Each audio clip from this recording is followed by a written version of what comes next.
So padayon sa life na nami sa padulong namin sa Muswan Peak.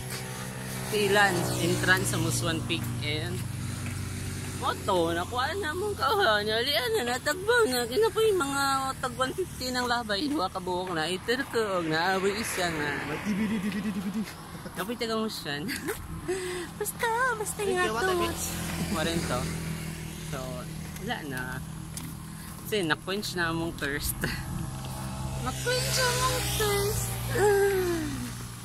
galing-galing ko rin pagpilin mo baklaya kaya nga to kalaya na.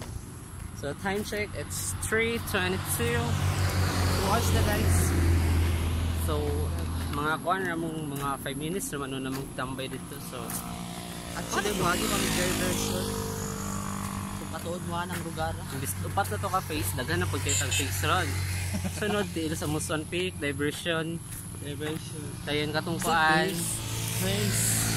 Dili na mo nga face by. Face. Huwag kang tanga. Hey. Diba? Face, pandikit yan. Huwag kang gago. Sa mata. Still sa Muswan Peak, diversion. Valencia States. Murag safety na din. Dagdag-daghan ang mga tao guys. Katura yung little Puerto na mo dire. Sa Lumbo na. Little Puerto. Dayon, dito sintro na dayon. Ulo na din kay dito video kay daghang kimananaw nimo mura kag sunga gadala-dala laging ani nga dili ni pan dili mga tao dire. Mental nga mata guys. Yeah.